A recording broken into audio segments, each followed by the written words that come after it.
जय Hind. Welcome back निर्मल classes online platform पर। शुरू करते हैं आज का एपिसोड।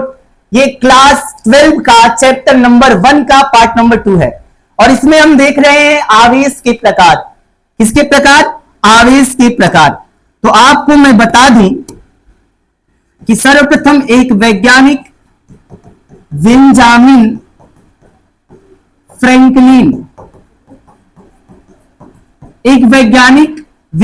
फ्रैंकलिन थे जिन्होंने बताया कि आवेश दो प्रकार के होते हैं। इन्होंने क्या बताया? आवेश दो प्रकार के होते हैं। पहला उन्होंने कहा धनावेश। नाम क्या रखा? धनावेश मतलब धनात्मक धन आवेश। इन दोनों को यदि मिलाया जाए तो एक चीज बनती है जिसका नाम है धनावेश। दूसरा इन्होंने बताया ऋणावेश। क्या बताया? ऋणावेश मतलब ऋणात्मक धन आवेश। इनसे जो मिलकर बनेगा उसे कहेंगे ऋणावेश और जो इनसे मिलकर बनेगा उसे कहेंगे धनावेश। खास बात यहां पर यह रखने की है कि आवेश को हम लोग क्यू से प्रदर्शित करते हैं। आवेश को क्यू से, तो धनावेश को पॉजिटिव क्यू से और ऋणावेश को निगेटिव क्यू से। और एक बात और यहां पे याद रखनी है, धनावेश को प्रोटॉन कहा जाता है और ऋणावेश को इलेक्ट्रॉन कहा जाता है। ये बात आप याद रखना होगा आपको। क्या कहा जाता है? धनावेश को प्रोटॉन और ऋणावेश को इलेक्ट्रॉन कहा जाता है। नोट करने की बात यह है मेरे बच्चों, नोट करने की बात यह है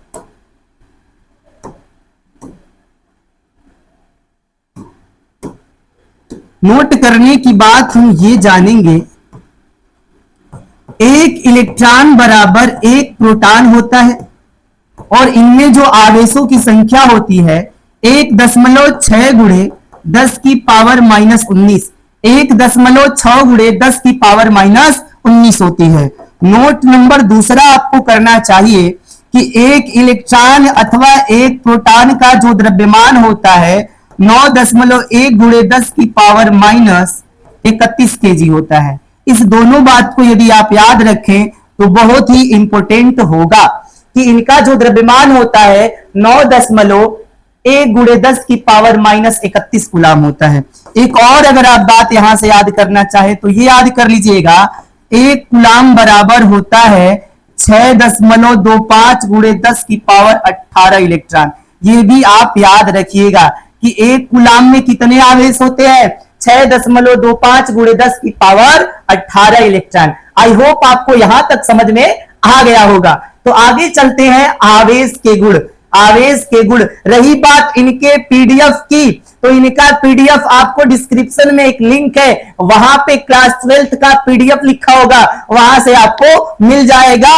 यही एकदम यही मिलेगा आपको। आगे बात करें आवेश के गुण में।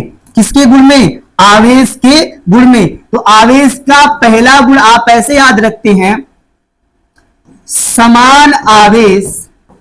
क्या याद रखेंगे? माफ करिएगा,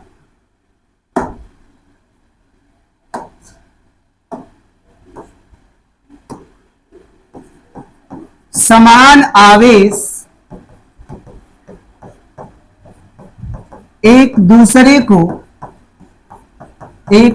को प्रतिकर्षित करते हैं। समान आवेश एक दूसरे को प्रतिकर्षित करते हैं। इस चीज का क्या मतलब है यदि आपको ये जानना है तो सपोज करिएगा कि ये प्लस का क्यू है, यहां भी प्लस का क्यू है, ये एक दूसरे से दूर भगेंगे। यह एक दूसरे से कहां भगेंगे?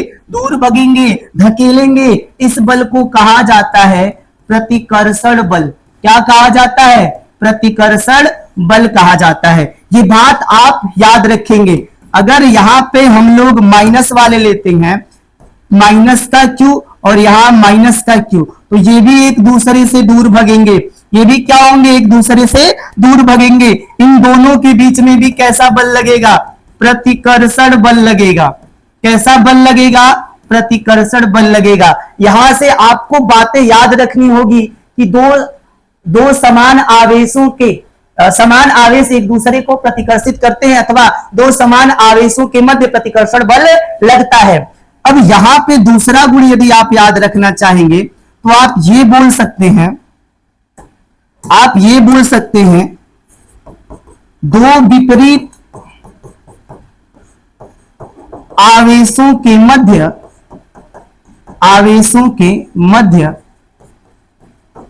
आकर्षण बल लगता है। दो विपरीत आवेशों के मध्य आकर्षण बल लगता है। इसका मतलब ये दोनों एक दूसरे को अट्रैक्ट करेंगे, खींचेंगे। मतलब जैसे अगर आपको मैं फिगर दिखाऊं, फिगर आप देखिएगा, ये प्लस का क्यू है, ये माइनस का क्यू है, तो ये इसके तरफ आएगा और ये इसके तरफ आएगा।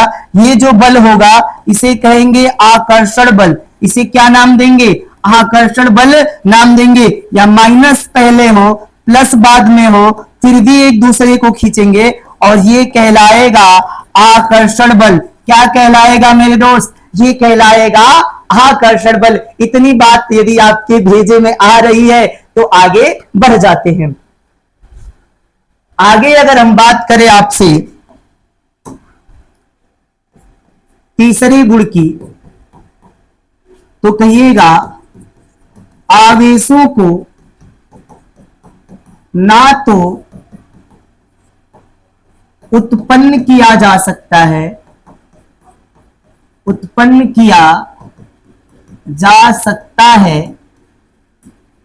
और ना ही नष्ट किया जा सकता है। आवेशों को ना तो उत्पन्न किया जा सकता है और ना ही नष्ट किया जा सकता है। इसे केवल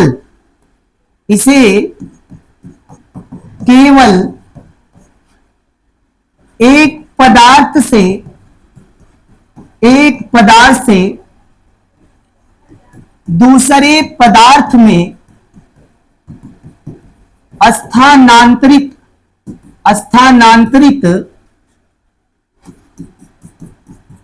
किया जा सकता है।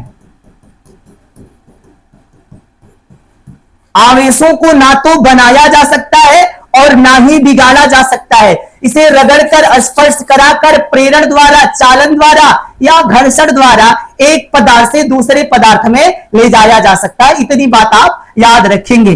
और इस घटना को क्या बोलेंगे, और इस घटना को आवेश संरक्षण का सिद्धांत कहते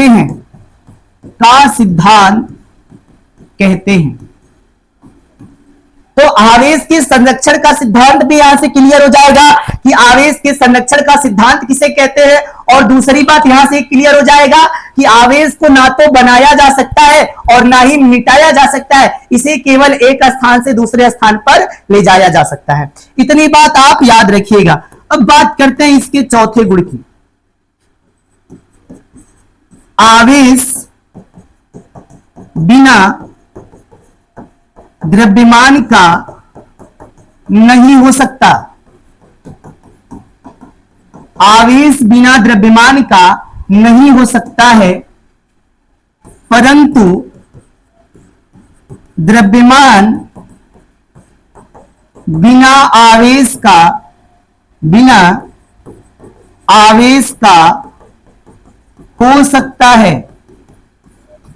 इस बात को याद रखिएगा कि जो आवेश हैं उनमें द्रव्यमान होगा ही होगा, लेकिन जो द्रव्यमान वाली वस्तु है उनमें आवेश हो ये जरूरी नहीं है।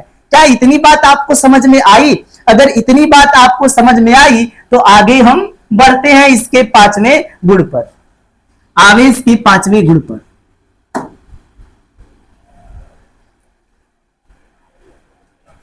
हाँ, वो दोनों कहाँ हैं? बुलाइए।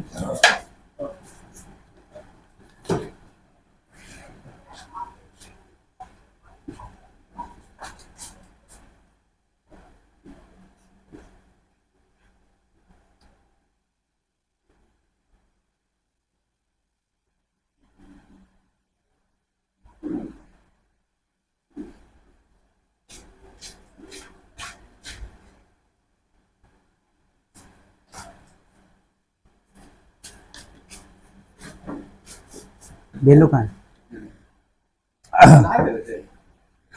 गलती से बहुत ब्लंडर हो गया। यहाँ से तो हो ही जाएगा, मिटाई दीजिएगा।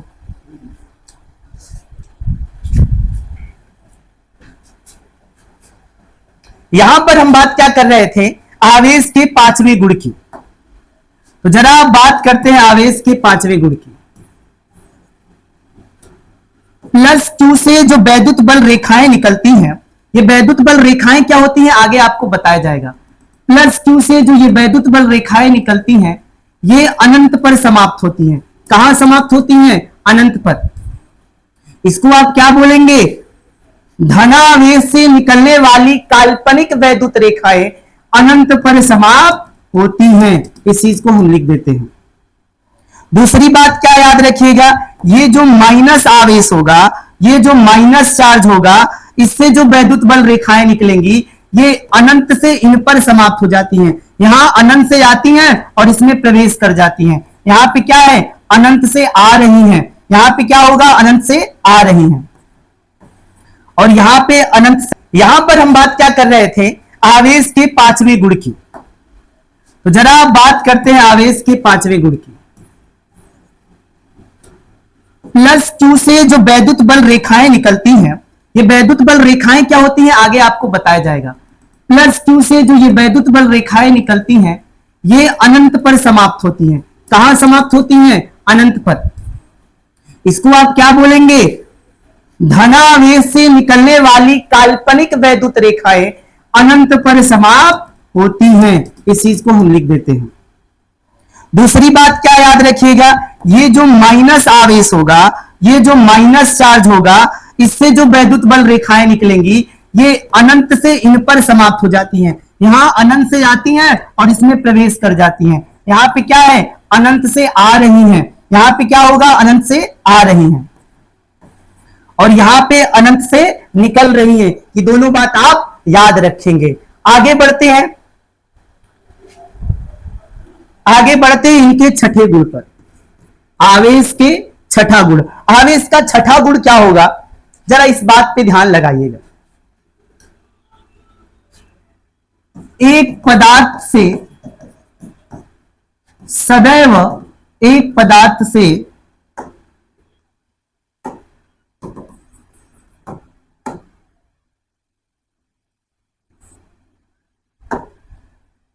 ये भी खत्म हो जाए।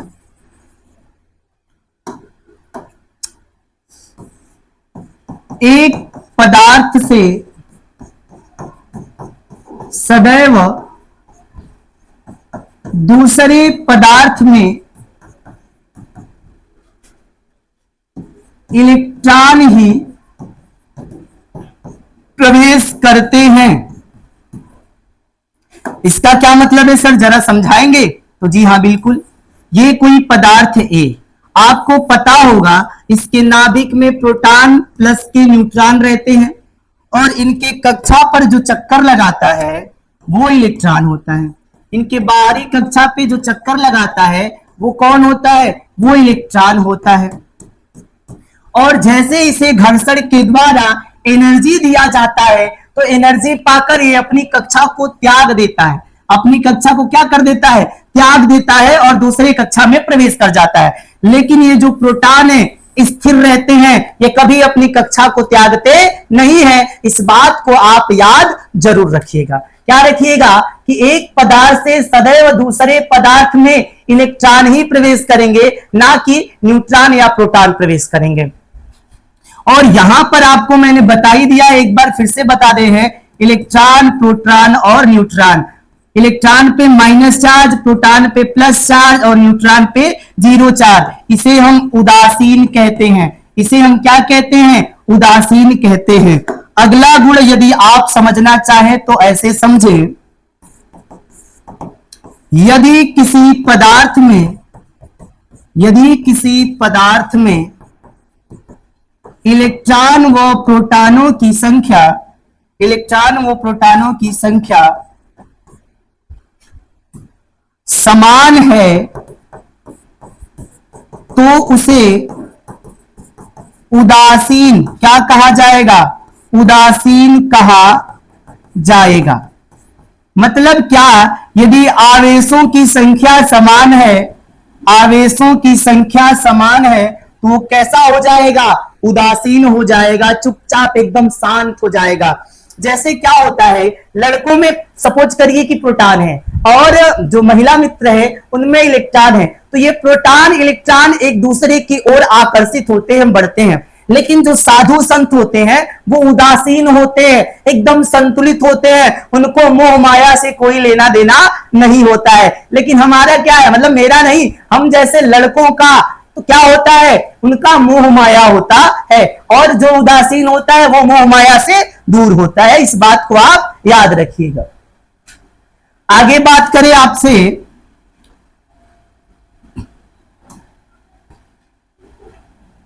अगर आपको मैं आगे आवेश के गुण बताऊं, ये इरेज क्यों नहीं होता है,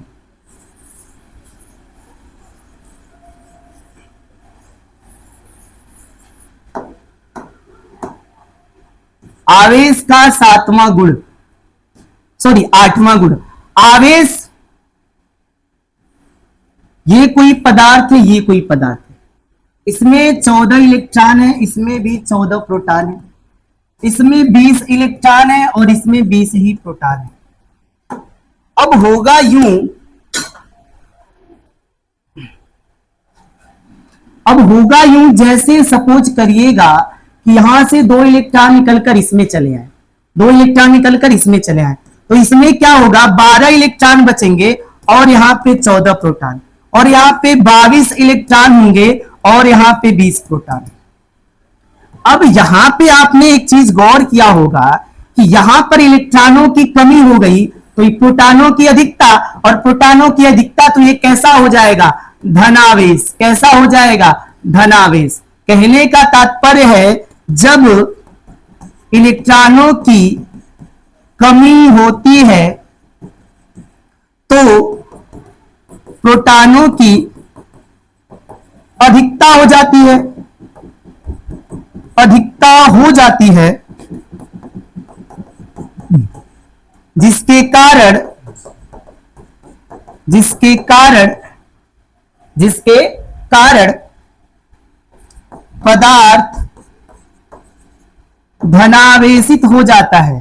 क्या हो जाता है, धनावेशित हो जाता है। इसका सीधा सीधा ये बात समझिएगा, यदि प्रोटॉनों की संख्या बढ़ी तो पदार्थ कैसा हो जाएगा, पदार्थ धनावेशित हो जाएगा। दूसरी तरफ देखिए, यहां पर यदि आप देखेंगे तो यहां पे क्या हुआ है, इलेक्ट्रॉनों की अधिकता हुई है और प्रोटॉनों की कमी।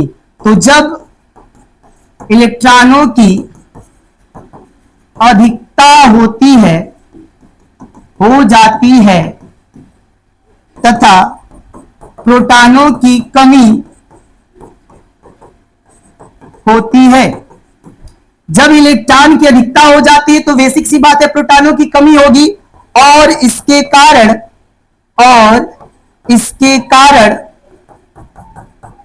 पदार्थ ऋणावेशित हो जाएगा।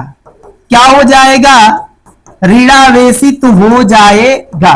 इस बात को आप याद रखेंगे। यदि इलेक्ट्रॉन आएंगे तो इलेक्ट्रॉनों की संख्या बढ़ेगी, और इलेक्ट्रॉनों की संख्या बढ़ेगी तो क्या होगा, इलेक्ट्रॉनों की संख्या बढ़ेगी तो पदार्थ ऋणावेशित हो जाएगा, और इलेक्ट्रॉन जाएंगे तो प्रोटॉनों की संख्या बढ़ेगी, और जब प्रोटॉनों की संख्या बढ़ेगी तो क्या होगा, पदार्थ धनावेशित हो जाएगा। इतनी बात याद रखिए। और यहां पे एक और बात मैं बता दूं, जैसे इलेक्ट्रॉन निकलकर जाएंगे, मेरे बॉडी से कुछ भी निकलकर जाएगा, मेरा कलेजा ही निकल जाए, मेरा किडनी निकल जाए, तो वजन घटेगा कि बढ़ेगा, तो ऑफकोर्स घटेगा। इलेक्ट्रॉनों के कमी से पदार्थ के द्रव्यमान में कमी हो जाती है। तो यहां पे एक बात और हम लिखेंगे कि इलेक्ट्रॉनों के कमी से, किसके कमी से, इलेक्ट्रॉनों के कमी से पदार्थ का द्रव्यमान भी क्या हो जाता है, घट जाता है। इस बात को हम याद रखेंगे।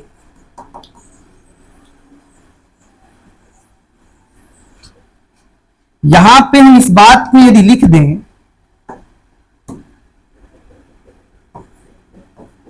इलेक्ट्रॉनों की कमी से पदार्थ का द्रव्यमान भी घटता है। और यहां पे क्या लिखेंगे, इलेक्ट्रॉनों की वृद्धि से पदार्थ का द्रव्यमान भी बढ़ता है। क्या इतनी बात आप लोगों को समझ में आई? अगर इतनी बात अगर आप लोगों को समझ में आई हो तो आगे हम पढ़ेंगे कूलाम का नियम। किसका नियम पढ़ेंगे? कूलाम का नियम पढ़ेंगे। ये क्या हो गया? इसको हम थोड़ा जूम करते हैं।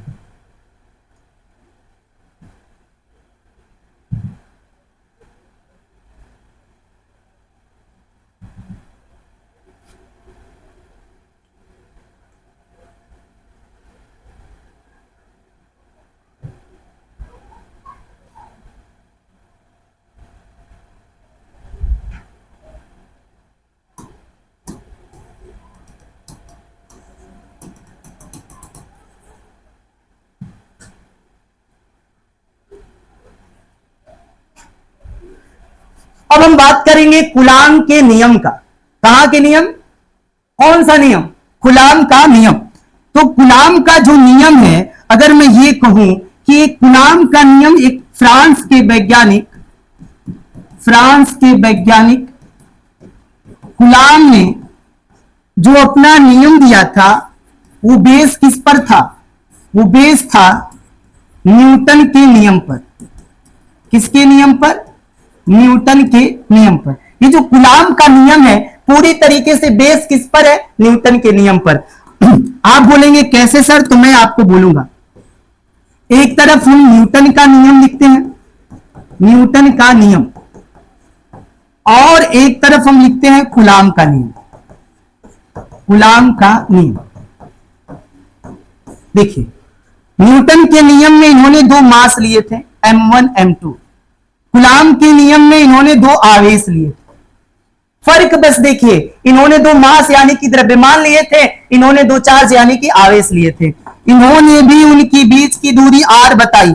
इन्होंने भी उनकी बीच की दूरी क्या बता दी? r बताई। इन्होंने भी उनके बीच की दूरी स्मॉल r बता दी। इन्होंने क्या कहा? इन्होंने कहा ये जो बल लगता है ये द्रव्यमानों के गुणनफल के अनुक्रमानुपाती होता है, और इसे समीकरण नंबर 1 मान दिए। केवल मैं रफली समझा रहा हूं, आगे मैं बताऊंगा।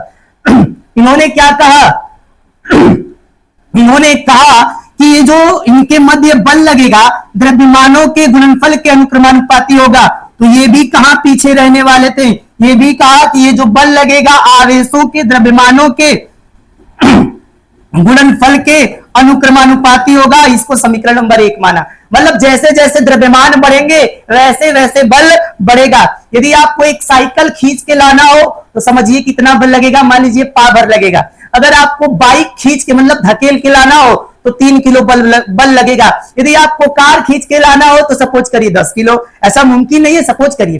ट्रक खींच के लाना हो तो समझिए 20 किलो। तो आपने साइकिल से मोटर बाइक, मोटर बाइक से कार, कार से ट्रक, तो द्रव्यमान बढ़ाया तो बल भी तो बढ़ा। उसी प्रकार यदि द्रव्यमान बढ़ाएंगे तो बल बढ़ेगा। फिर इन्होंने कहा ये जो बल है दूरी के वर्ग के व्युत्क्रमानुपाती है। तो इन्होंने भी ये भी कहा, पीछे हटने वाले थे, इन्होंने भी कहा ये जो बल है दूरी के वर्ग के क्या है? व्युत्क्रमानुपाती है, और इसको इन्होंने समीकरण नंबर 2 दे दिया।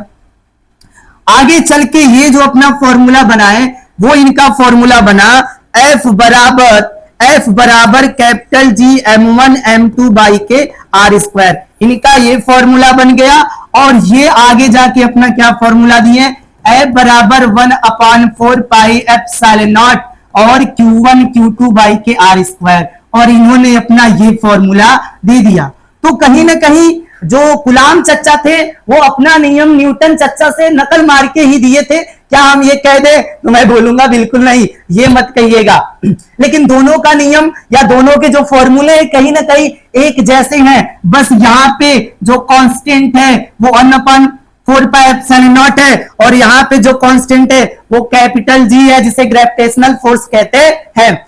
सॉरी, ग्रेविटेशनल कांस्टेंट कहते हैं, इस बात को आप याद रखिएगा। इसका मान होता है 6.67 गुणे 10 की पावर माइनस 11 होता है, और इसका जो मान होता है 9 गुणे 10 की पावर 9 होता है। देख लीजिए, बस ये छोटा छोटा डिफरेंस है इनके बारे में। लेकिन मुझे क्या ये चीज पढ़ानी है? नहीं सर, आपको तो कूलाम का नियम समझाना है, क्योंकि हमारे एग्जाम में क्या आएगा बेटवा? हमारे एग्जाम में आएगा कूलाम चच्चा का नियम। तो देर न करते हुए हम शुरू करते हैं कूलाम का नियम। तो कूलाम ने कहा, यदि दो बिंदु आवेश एक दूसरे से r दूरी पर रखे हों, इन्होंने क्या कहा जरा ध्यान से सुनिएगा। इन्होंने कहा यदि दो बिंदु आवेश Q1 Q2 एक दूसरे से स्मॉल r दूरी पर रखे हों तब, तो जो इन्होंने कहा वो चीज हम इधर कर देते हैं ताकि ये दुनिया वाले उस चीज को बुरा न माने, क्योंकि दुनिया वाले बुरा मान जाते हैं। इन्होंने कहा कोई दो बिंदु आवेश है। क्या सर यहाँ प्लस होना जरूरी है? नहीं दोस्त, आप कुछ भी लगा सकते हैं। ये दो बिंदु आवेश हैं Q1 और Q2, ये एक दूसरे से स्मॉल r दूरी पर रखे गए हैं। ये कौन कह रहा है? ये तो कहने वाले चच्चा कूलाम जी हैं। आगे इन्होंने क्या कहा? आगे इन्होंने कहा तब इनके मध्य लगने वाला वैद्युत बल आवेशों के द्रव्यमानों के गुणनफल के अनुक्रमानुपाती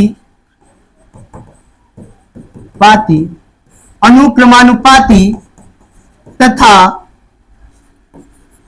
दूरी के व्युत्क्रमानुपाती होता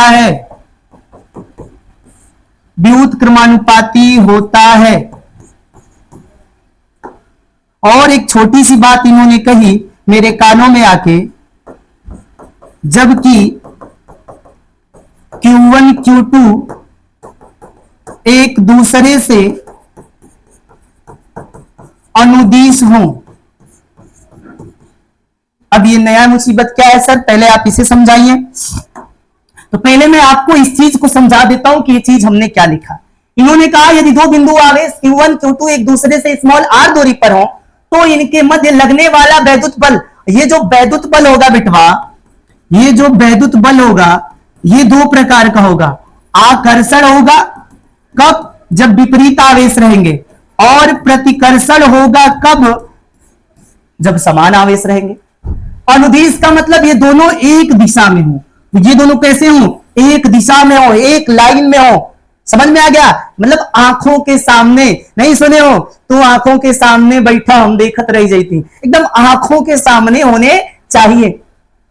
इसी चीज का नाम क्या है? इस चीज का नाम है मेरे बच्चा लोग अनुदिश। क्या ये बात आपको यहां तक समझ में आ रही है? तो आप बोलेंगे जी हाँ सर बिल्कुल आ रही है। तो देर किस बात का? अब इनके नियम का डेरिवेशन करते हैं।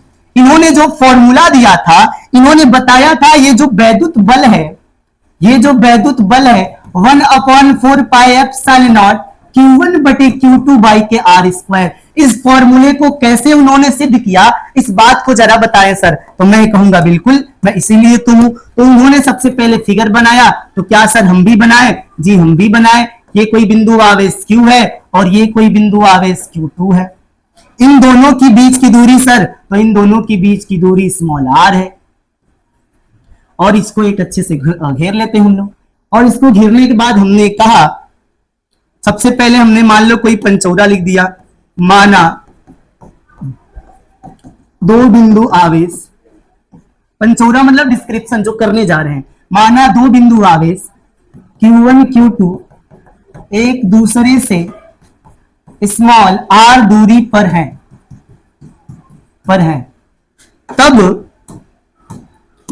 तब वैद्युत बल तब वैद्युत बल इन आवेशों के गुणनफल के अनुक्रमानुपाती होगा, इक्वेशन नंबर फर्स्ट। और यही वैद्युत बल इनके दूरी के वर्ग के व्युत्क्रमानुपाती होगा, इक्वेशन नंबर 2 मान लिया गया। अब बेटवा लोग यहां से समीकरण 1 व 2 को हमने देखा तो मुझे ऐसा लगा कि वैद्युत बल 2 बार लिखा है, इसे 1 बार लिख देते हैं। आपने कहा बहुत अच्छा सर। अल्फा 2 बार लिखा है, इसे 1 बार लिख देते हैं। आपने कहा बहुत अच्छा सर। Q1 Q2 गुणे के 1/r²। ये वैद्युत बल जो है उसे रहने देंगे और इसे लिखेंगे Q1 बटे Q2 r²। आप बोलेंगे बहुत अच्छा सर। इसके बाद आप क्या करेंगे, ये अल्फा जैसे ही हटेगा मेरे दोस्त, तो इसकी जगह पे एक कांस्टेंट आएगा और कांस्टेंट को 1 या 1/4 पाई एप्सिलॉन नॉट मान लेना है। तो ये जैसे अल्फा यहां से हटेगा तो इसकी जगह पे गिफ्ट मिलेगा। वो गिफ्ट क्या होगा, वो होगा बराबर 1/4 pi epsilon not Q1 Q2 by के r²। ये जो प्यारा सा क्यूट सा फॉर्मूला मिलेगा, इस बात को याद रखिएगा। इसको देने वाले चाचा गुलाम थे। क्या थे? वैद्युत बल बराबर 1/4 pi epsilon not Q1 by Q2 और क्या हो जाएगा r²। तो ये डेरिवेशन करना होगा और यहाँ पे जो स्टेटमेंट लिखे हैं ये आपको स्टेटमेंट लिखने के बाद अगर आप ये डेरिवेशन कर पाते हैं, यदि आप ये डेरिवेशन कर पाते हैं, एग्जामिनर खुश होकर आपको 8 नंबर या 5 नंबर या 6 नंबर देगा और फोन नंबर भी देगा कि बधाई हो, आप ही स्टेट टॉपर हैं। आप कहां से पढ़े थे ये आपसे जरूर पूछेगा। ये बात आपको समझ में आ गई। थोड़ी सी हमें यहाँ पे पॉलिश कर देना है। जहां लिखना है, जहां F क्या है, वैद्युत बल है। जहां F क्या है, वैद्युत बल है। Q1 Q2 क्या है, आवेश हैं। और R क्या है, आवेशों की मध्य की दूरी। मध्य की क्या है बेटवा, दूरी है, आवेशों की मध्य की दूरी। और 1/4 पाई एप्सिलॉन नॉट क्या है, एक नियतांक है। क्या है बेटवा, एक नियतांक है। बस इतना आप लिख देंगे, ये आपको भर भर के नंबर देगा। क्या आप यहां तक समझ पाए हैं? तो आप बोलेंगे जी हाँ सर बिल्कुल समझ पाए हैं। तो देर किस बात की, आगे बढ़ते हैं। आगे हम इस बात को याद करें। अब यहां पे लिखा है वैद्युत बल का मात्रक एवं बीमा। वैद्युत बल का मात्रक और बीमा क्या है, इस बात को हम जरा समझाएं आपको। तो वैद्युत बल बराबर अभी हमने पढ़ा 1/4 pi epsilon not Q1 Q2 by r²। हमें मात्रक बताना है, तो मात्रक यहां पे हम कैसे लिखते हैं जरा देखिए। मात्रक की अगर हम बात करें तो इसे जैसे का वैसे रहने देंगे। ये कांस्टेंट है, के आ जाएगा। Q1 बोले तो आवेश और आवेश का क्या होगा, कूलाम होगा। Q2 बोले तो आवेश और आवेश का क्या होगा, कूलाम होगा। और R दूरी का क्या होगा, मीटर होगा। तो यहाँ पे मीटर का स्क्वायर।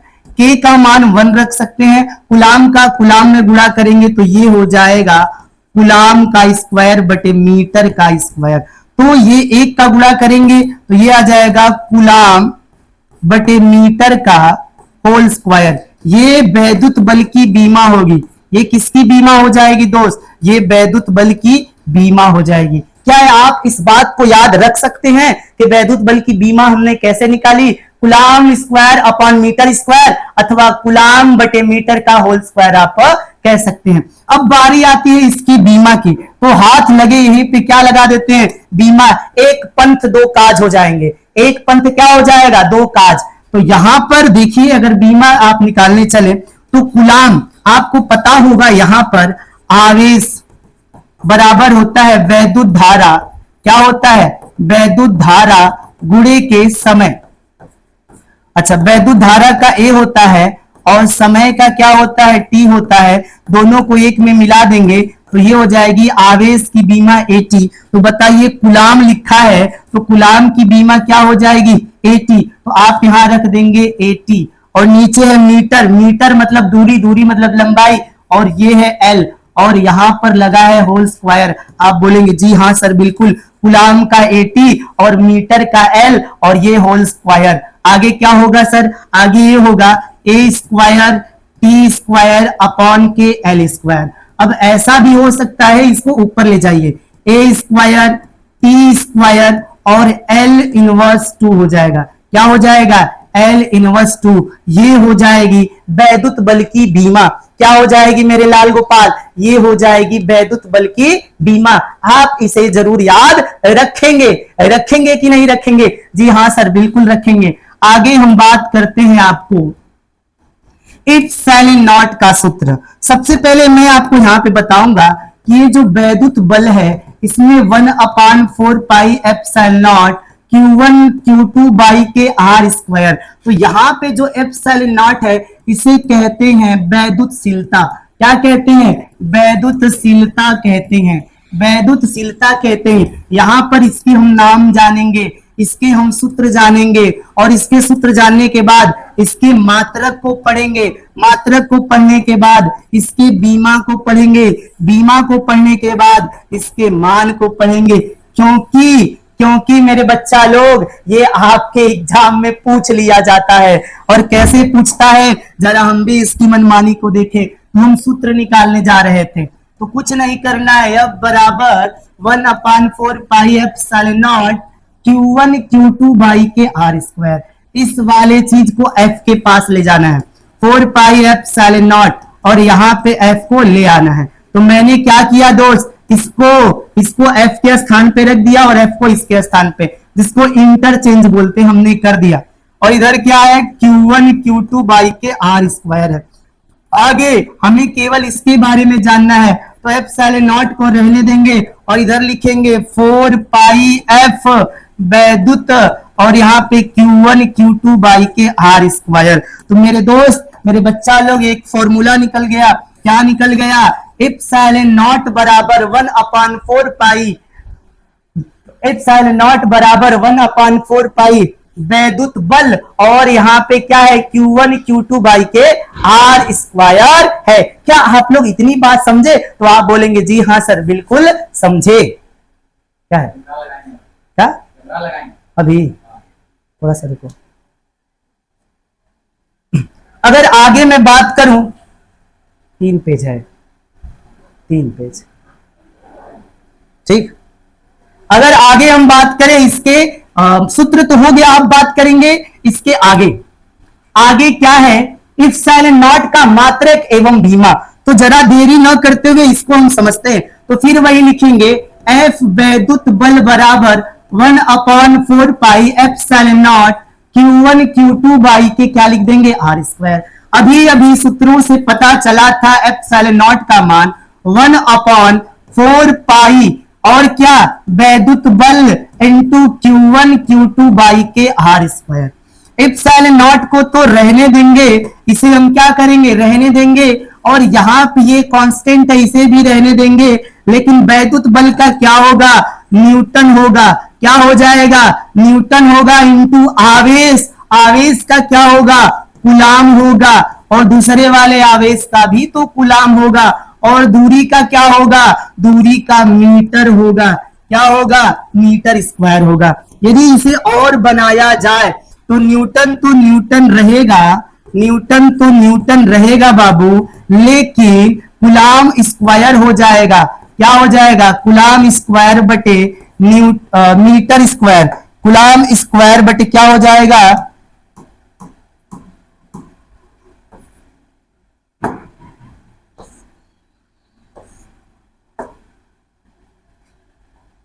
ये क्या हो गया? ये हो जाएगा कूलाम का स्क्वायर बटे न्यूटन स्क्वायर। कूलाम का स्क्वायर बटे क्या होगा? फिर न्यूटन लिखा गया। यहां पे मीटर स्क्वायर होगा। क्या होगा? मीटर स्क्वायर होगा। Metre square. अगर आप इसको मिलाएं तो ये कहलाएगा कूलाम स्क्वायर बटे newton, newton into metre square. ये आपका क्या कहला जाएगा?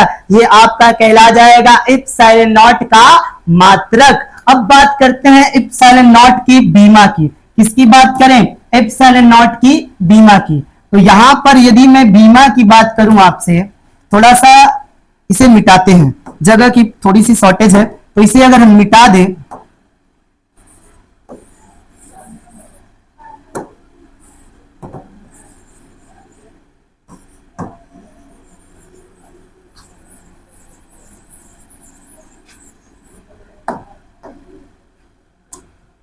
टेक्निकल है ना, इसीलिए थोड़ा थोड़ा प्रॉब्लम हो रहा है, मैं भी सीख जाऊंगा। अब बात करते हैं, तो अभी अभी एप्सिलॉन नॉट का हमने क्या निकाला था, तो आप कहेंगे सर जी कूलाम का स्क्वायर बटे, कूलाम का स्क्वायर बटे न्यूटन, क्या बोलेंगे, न्यूटन इंटू मीटर का स्क्वायर। तो हम बोलेंगे बहुत अच्छा, शाबाश, आगे तो आपको पता चलिए गया होगा। यदि आगे आपको पता चल जाए तो कूलाम का 80 होगा, आप कहेंगे जी सर, सर पे 2 है लगा लीजिए सर। न्यूटन का होगा MLT इनवर्स 2, तो बिल्कुल सही सर। इंटू मीटर का होगा L स्क्वायर, तो आप बोलेंगे बिल्कुल सही सर। अब जो चीज है सबको ऊपर ले जाएंगे, तो ये हो जाएगा A स्क्वायर और T स्क्वायर, स्क्वायर अंदर आ जाएगा, और जो नीचे से ऊपर जाएगा वो सारा माइनस वाला प्लस, प्लस वाला माइनस। तो M के सर पे 1 माइनस 1, L के सर पे 1 माइनस 1, T के सर पे -2, तो प्लस का 2, और ये प्लस का है तो माइनस का दे दो। अब यदि सबको एक में मिला लिया जाए तो होगा क्या दोस्त, ये होगा M इनवर्स 1 L, L यहाँ पर 1 है यहाँ पर 2 है, तो ये हो जाएगा 3, और T यहाँ पर 1 है यहाँ पर 2, तो T हो जाएगा 4, 2 और 2 कितना होगा 4, और A यहाँ पर 1 है कि 2 है, 2 है, तो A हो जाएगा 2। तो ये मेरे दोस्त कहलाएगा एप्सिलॉन नॉट की बीमा, क्या कहलाएगी, एप्सिलॉन नॉट की बीमा कहलाएगी। आई होप आप यहां तक समझे होंगे। आगे आज का लास्ट टॉपिक जो चल रहा है उसका नाम है मेरे दोस्त एप्सिलॉन नॉट का मान। तो सबसे पहले आपको बता दें, वैद्युत बल बराबर 1/4 pi epsilon not Q1 Q2 by के क्या होगा R स्क्वायर। ये तो आपका एक सूत्र है। अब यहाँ पे कुछ अच्छी अच्छी बातें ये बताने लायक हैं कि 1/4 पाई एप्सिलॉन नॉट का जो मान होता है 9 गुणे 10 की पावर 9 होता है, ये कांस्टेंट होता है, इसे आप याद रखेंगे। अब यहां से हमें निकालना है कि एप्सिलॉन नॉट का क्या मान है, एप्सिलॉन नॉट का क्या मान है। यदि ये बात हम सीखेंगे एप्सिलॉन नॉट का मान क्या है, तो जरा इस पे हम चर्चा करते हैं। अभी अभी मैंने आपको बताया 1/4 पाई एप्सिलॉन नॉट का मान 9 गुणे 10 की पावर 9 होता है। तो आप कहेंगे बिल्कुल सर, यदि ये होता है तो मैं कहूंगा इसे नीचे 1 बना सकते हैं, आप कहेंगे बिल्कुल। इसे उलाट दीजिए तो 4 पाई एप्सिलॉन नॉट ऊपर चला जाएगा और 1 नीचे, और तो ये भी तो 1/9 गुणे 10 की पावर 9 होगा, आप कहेंगे जी हाँ बिल्कुल। अब क्या होगा, मुझे तो केवल अपनों ने लूटा और बल्ली बराबर कूटा, हमें तो एप्सिलॉन नॉट का मान चाहिए, तो बाकी ये सब भेज दीजिए, गुणा में है छटक के भाग में चले जाएंगे। तो 9 गुणे 10 की पावर 9 ऑलरेडी है, ये आ जाएगा 1/4 पाई। अच्छा, एप्सिलॉन नॉट अगर मैं आपको बताऊं पावर को ऊपर भेज दिया जाए तो 10 की पावर -9 नीचे होगा 9 गुणे 4, पाई का मान होगा 3.14, कितना हो जाएगा 3.14। वैसे मैं आपको बता दूं एप्सिलॉन नॉट का मान 8.85 गुणे 10 की पावर -12 होता है। हमें यहां तक पहुंचना है तो सबसे पहले हम इनका गुणा करेंगे, तो गुणा करेंगे 314, 9 चौके 36 हो गया, 314 में 36 का गुणा करेंगे, 6 चौको 24 को 4 हासिल 2, 6 कम 6 6 8 और 6 तिया 18, 1884, 3 चौक को 12, 3 एक कम 3 1 4 और 3 तिया के 9, और ये होगा 4 8 2 10 8 4 12 1 13 9 1 10 11 दशमलव 2 पे ये आएगा 113.04। ये एप्सिलॉन नॉट बराबर 10 की पावर -9 बटे 11 3.04। दशमलव को हटाने के लिए 100 का गुणा करेंगे, जैसे ही 100 का गुणा करेंगे तो होगा क्या मेरे दोस्त, एप्सिलॉन नॉट बराबर आएगा 100 गुणे 10 की पावर -9 बटे 113.04। अब मेरे दोस्त यदि आपको बताएं तो इसका भाग आपको इसमें देना है। चलिए देर न करते हुए भाग देते हैं। 113 का भाग 113.04 भागे देना किसमें है, 100 में। दशमलव बढ़ाएंगे 0 बढ़ेगा, फिर बढ़ाएंगे 0, फिर बढ़ाएंगे 0। अब भाग जाएगी 11 8 88 8 बार, और 8 चौक के 32 को पूरा 32, 8 त्रिके 24, 8 त्रिके 24 को 4 और 8 एक कम 8 2 10 और 8 एक कम 8, 8 एक 9, इतना बचेगा। 10 में से 2 जाएगा तो 8 होगा, 9 में से 3 जाएगा 6 होगा, 9 में से 4 जाएगा 5 होगा, 9 में से ये और ये क्या बचेगा 10 1, इतना बच जाएगा। अब फिर हम क्या करेंगे, फिर हम 8 बार ले जाएंगे, फिर आएगा 90 432, फिर जितना भी आएगा 5 बार ले जाएंगे। कितना बार ले जाएंगे, 5 बार। तो इप्सिलॉन नॉट बराबर भाग क्या आया इससे ये कटने के बाद 0.008 85 गुणे 10 की पावर -9 आया। आगे इप्सिलॉन नॉट बराबर दशमलव को जैसे इधर घटाएंगे इधर तो ये 8.85 गुणे 8 1 2 3 10 की पावर -3 बढ़ेगा। इधर लेके आएंगे तो माइनस का, उधर ले जाएंगे प्लस का, गुणे 10 की पावर -9। एप्सिलॉन नॉट बराबर 8.85 गुणे 10 की पावर -12, ये आ जाएगा एप्सिलॉन नॉट का मान। आई होप आप ये बात समझे होंगे। कैलकुलेशन भी आज आपने समझा होगा, एक एक न्यूमेरिकल आपको हल करके बताया जाएगा। और हमारा वीडियो, हमारा क्लास, हमारा ज्ञान यदि आपको पसंद आ रहा हो तो चैनल को शेयर करें, सब्सक्राइब करें, लाइक करें, ताकि हमारा ऊर्जा बढ़े, प्रोत्साहन बढ़े और हम आपको अच्छा सा अच्छा कंटेंट प्रोवाइड करा सके। और ये रहा आज का अंतिम एपिसोड। मिलते हैं अगले एपिसोड में, तब तक के लिए जय हिंद। देखते रहिए हमारा प्यारा परिवार निर्मल क्लासेस ऑनलाइन।